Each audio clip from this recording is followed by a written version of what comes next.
Digital Now. Der Podcast für die digitale Transformation.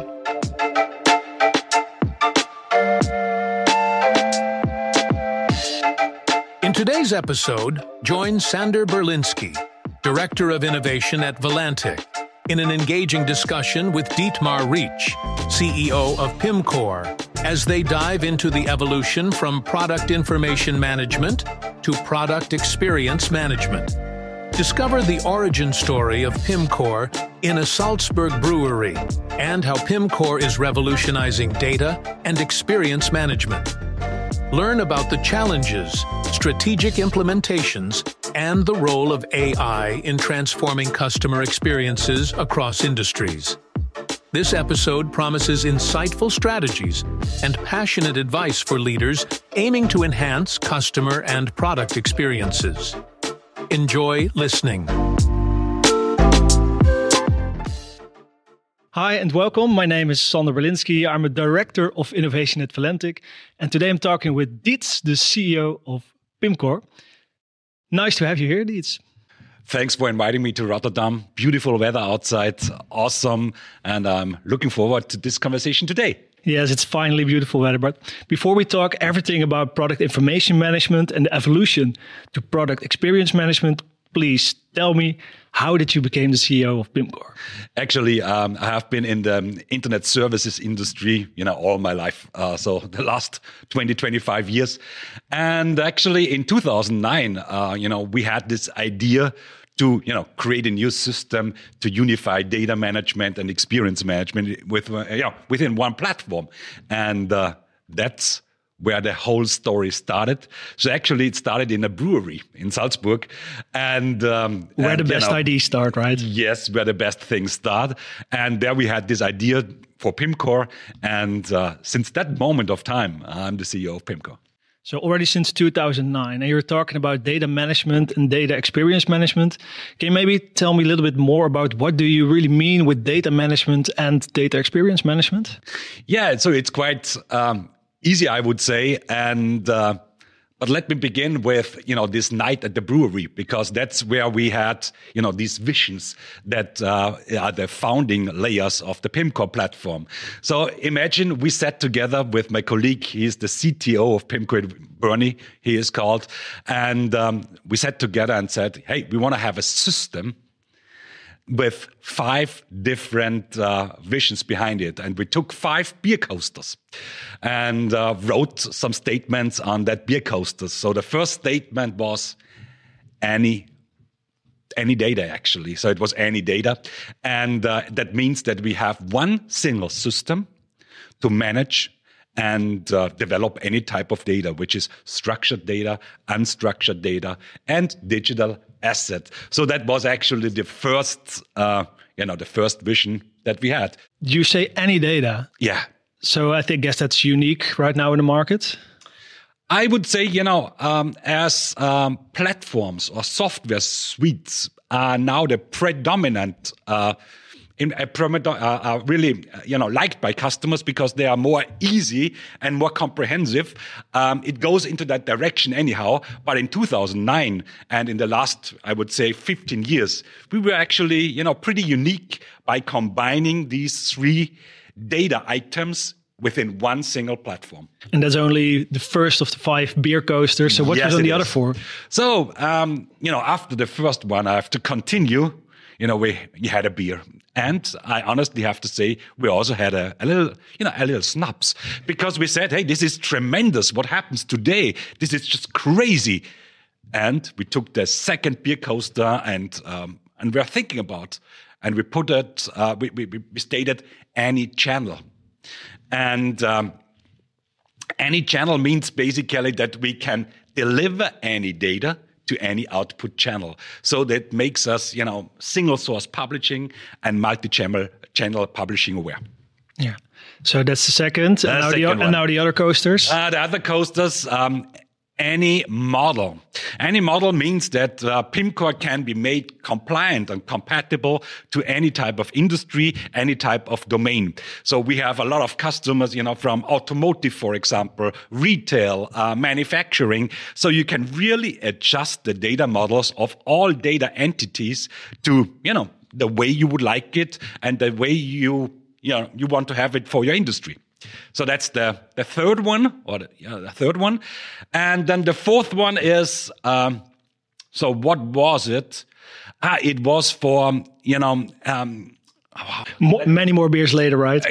So that's why I'm now really, thinking hard about what is really going on.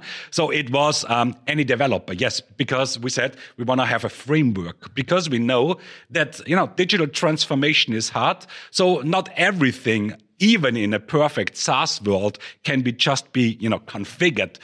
So you also need a framework that can be adjusted to really the needs of the customer. Therefore, we said also, we want a framework that is API driven, headless. And that's the things that we already built in 2009, even before, composable commerce and headless and all of that things. So we already had these base ideas when we built Pimcore the first time. Yeah, so doing composable before it was cool already. Yeah, exactly. Yeah, basically. And that's for the past 16 years already. Yeah, so I'm getting old, yeah. Yeah.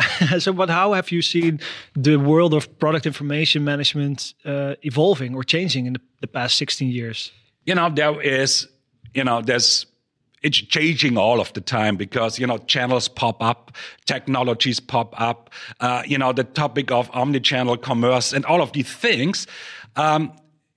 That is, the basic of the transformation also of the PIM category, so product information management. And that today leads us to the topic that PIM is transforming to PXM, which is a whole new category, I would say. And that's basically the tradition or the transformation that is currently going on. So a lot of interesting things are happening in that field. Yeah, and I read a lot about PXM nowadays, but if you have to translate in your own words, what is the main differences between maybe the more traditional product information management and product experience management? So PXM is product experience management. So it's combining data management and experience management in one single platform. And guess what? We've been talking about that since 2009, because that's the DNA of Pimcore, combining data and experiences in one platform, because they belong together. Just product information doesn't make sense without an output channel. So things belong together, and therefore this new category is born, and this really makes damn sense. Yeah. And you're talking about experience, and of course it's about product experience, but I guess it's essentially also around customer experience, right? It's about customer experience, because product experience leads to customer experience. If you have good product descriptions, product attributes, if you have product configurators and, intelligent product data, also powered by AI, machine learning, and all of that things, and really good digital assets, and everything can be personalized, then you also automatically get a great customer experience on top of that. And that leads to better conversions at the end. So it's all about the customer, and that is the strategy of PXM. Yeah, so PXM focus a lot on that customer experience. And if you look at the typical customers that you offer, what do you see that are the main challenges in improving this customer experience? In today's time, it's crucial to be available with the right information at the right moment of time, with the right target group, and the right content, basically. And you have tremendously a lot of different channels, digital channels, but also, even print or POS or digital signage. And wherever you have a touch point with the customer, or the customer's, the journey crosses with your journey, you have to be there. And that things are not that easy, because it involves so many different pieces. And that's basically the main challenge. And I would say this is the main challenge, actually, for any industry, not only like retail. Yeah. So if I am a customer and I want to go to let's say a retail shop, I first do my research online and then I see some products. That is, I guess, data that needs to be in the experience. And when I go to the store, then I need to see that same data, or how does it work? Exactly. So it's topics. It depends on the business model of the customer, of course, but it's like research online, purchase offline. It's like, all of those models that you can have to be really omni-channel aware. So, and omnichannel aware means, you have to fulfill the dreams of the customer. So it's the customer's demand in terms of what they want to see, what they want to experience, what the customer journey should be. And PXM is now, a valuable piece of software that really, I would say that utilizes or cares about the supply chain of data until the last channel. So data in and then delivered to the last channel. And so it's also about feed management. It's about product data syndication. There are actually, I think there are 12 or 11 pieces to it, which differs actually between PIM and PXM. Yeah, that sounds pretty complex. So many channels, so many data points, so many customers, different business models. How does a software solution cope with that? Or better said, how do the people working with that software cope with that? It's, I would say it's two things that you have to be aware of when you're doing product experience management, and also e-commerce and all of this, or content management, all of these topics. The first one is you have to get the data right. So shit in, shit out. So if you do not get the data right, you will never have an experience that is really successful out there. So getting data right is very important. Then the second one is, know your customer. You have to be intelligent. You have to be aware. You have to know your customer. You have to define those personas and then tightly use the data to personalize as far as possible to the demanding customers on any channel. And the most important thing is this has to be doable. And you have mentioned that before. It seems to be complex, that whole beast. Yes, it kind of is.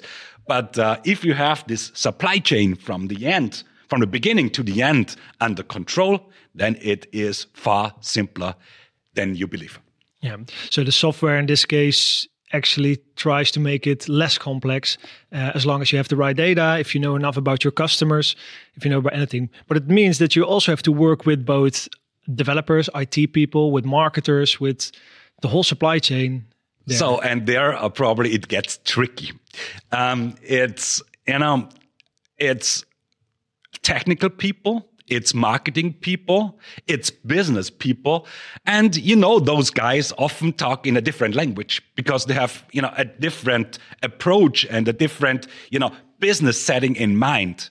So getting all of those guys together in a room and talking the same language is probably one of the hardest things, because a lot of these things have to do with change management and being aware that we are doing something for the customer experience, and that has to be the focus from every individual in a room. Yeah, and who is normally then in the lead of bringing all these different people together, from technical, from business, from marketing? PXM has to be steered from the top. Why is that? Because it's a cross-company and a cross-department initiative. And therefore, the stakeholder has to be on top in a certain way, because he has to bring together the people. And so this is really an initiative that goes from the top to the bottom throughout the whole company. Yeah. And these kinds of initiatives, these are, I think, ongoing exercises, right? Because the data will always change, the customer will always change. So never-ending story there.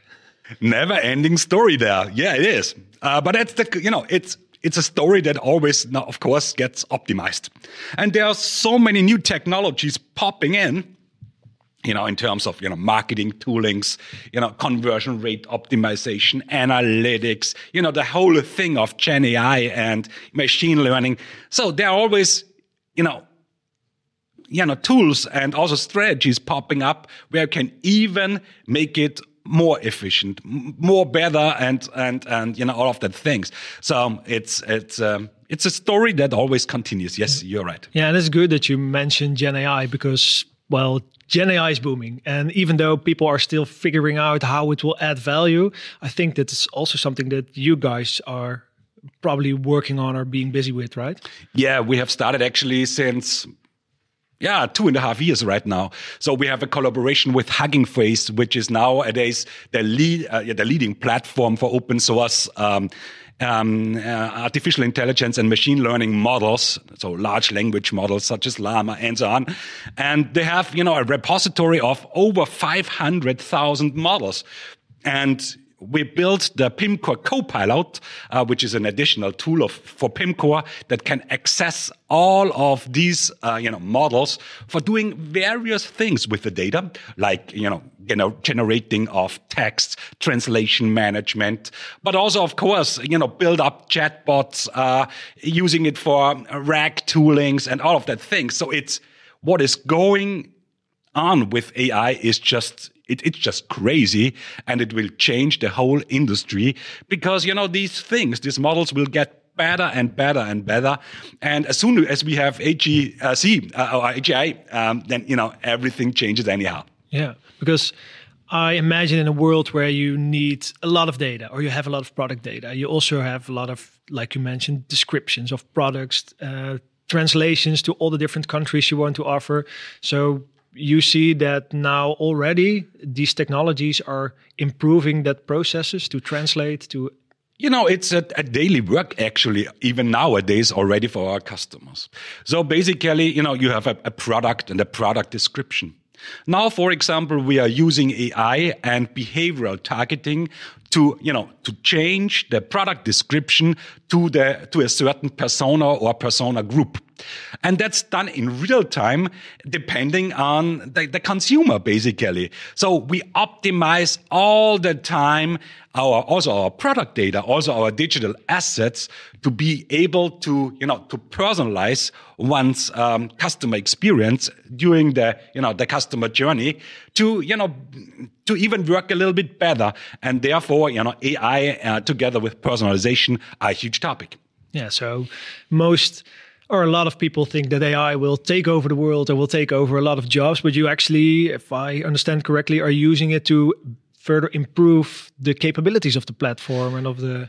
Yeah, so I also have the opinion that this will really replace jobs. And we are doing a lot of different experiments today, for example, for automating data management. Translation management being one of the first logical things, but also converting, for example, descriptions to attributes and all of these things that previously involved a lot of work by editors and data stewards. So this can be fully automated in terms of data management. And on the experience management side, it's the same beast actually, because you can now really personalize on scale without having somebody that has to, always has to enter now new texts and new editorial content that is then manually personalized, but everything can be automated. And this is a huge topic.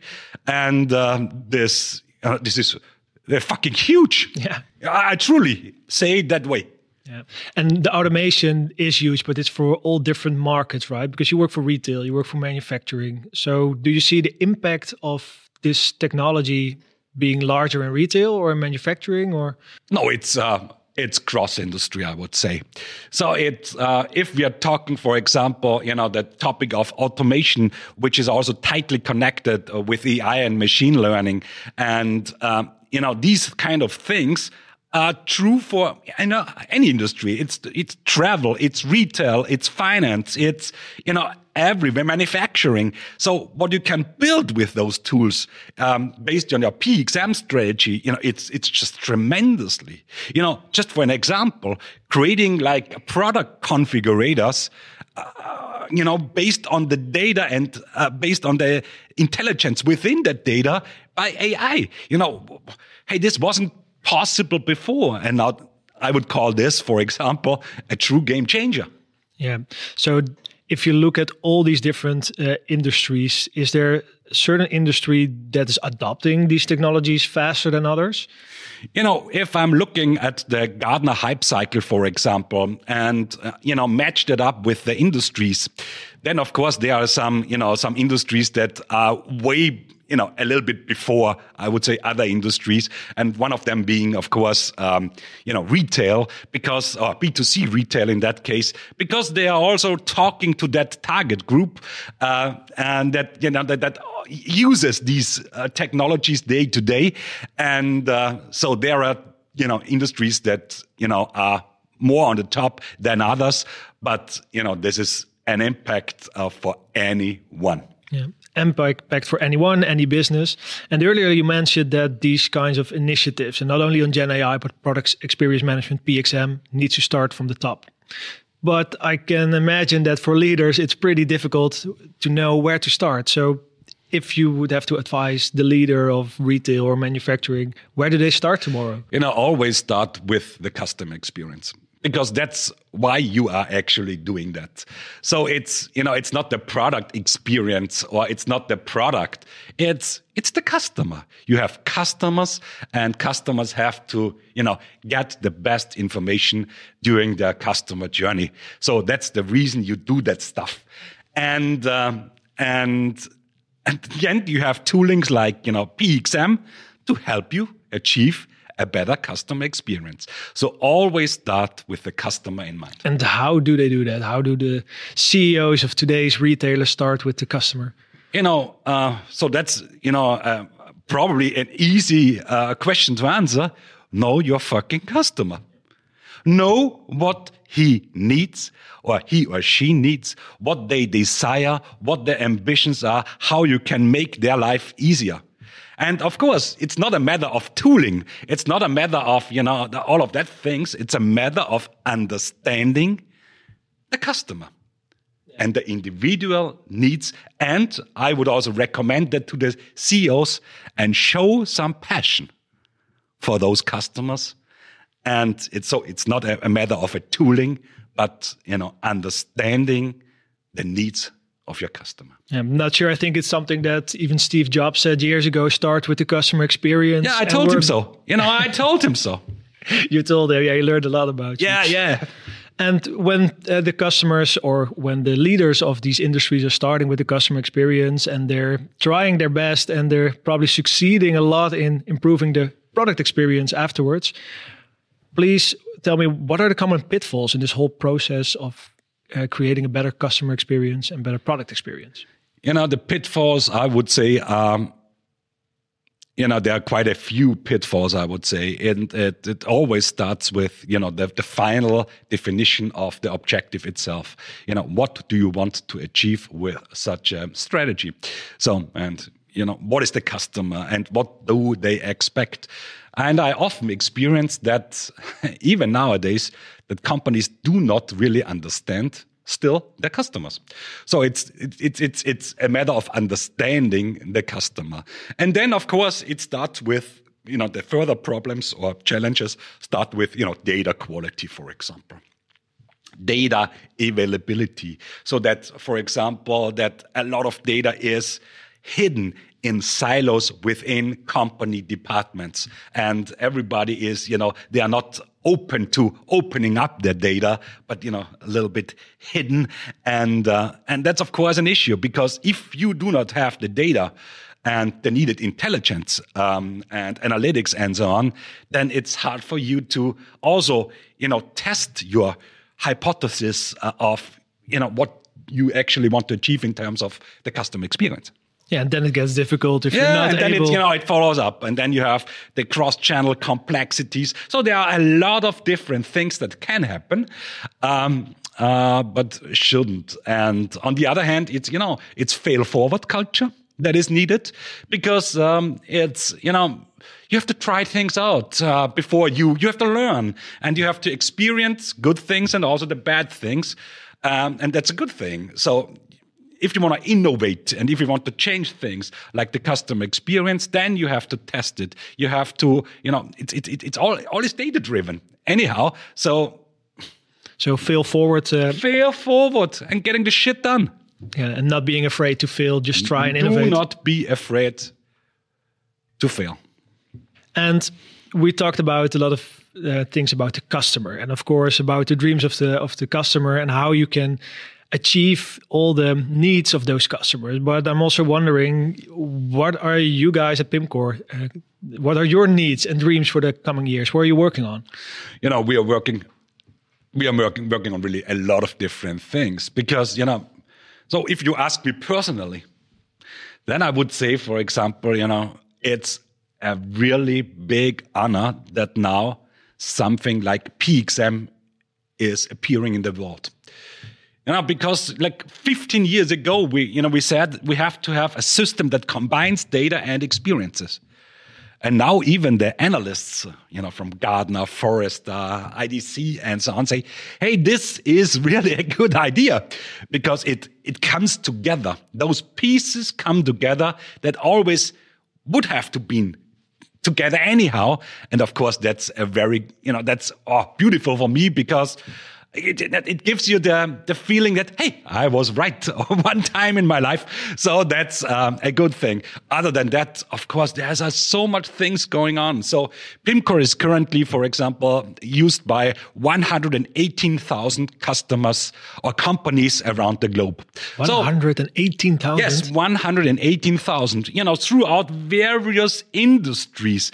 So, a lot of attention. I have to mention, though, that most of those guys still use the free community edition. But, that's just fair because our fifth vision that we had in this brewery was making it fucking open source. Making it free and make it available for anyone. So that was also the idea. So I'm not too picky about the community edition being free because that's also, a way how you change the world in a way to, give back to the community in the sense of open source. And so that's part of your DNA, right? The community. It is. Yeah. It is. So for the next year, 2025 is almost around the corner. What is the biggest goal? I would say, there are a lot of different goals actually, but I would say in terms of the product, it's for sure Pimcore Studio. Pimcore Studio will be the new UI for Pimcore. It will be released approximately in April 2025 at the Pimcore Inspire conference.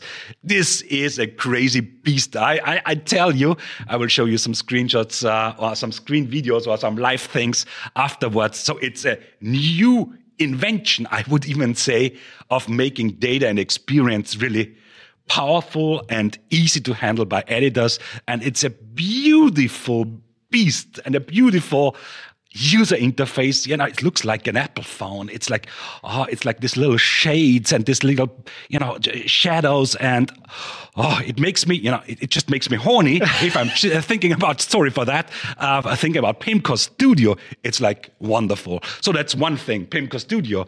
Then, Did it need that update then? Did it need the update? Yes, it surely needed that update because, it was, Pimcore was always, technical and it was always a beast that just worked and for heavy users. But of course, it also sometimes looked exactly that way. So, some, people would say, "Ooh, is that the interface that our people would work with?" And they would, get a little bit a shining head and some sweat because it truly hasn't been a beauty for a long time. But this is going to change. Nice. All right, I think we have covered a lot of topics today. And before we close it off, a lot of the challenges and a lot of the solutions for those challenges are around people. So I want to close it off with, if you could give today's retailers and manufacturers one piece of advice to start with from tomorrow. Passion for the customer. Passion for the customer. And passion for your team, because that's also needed.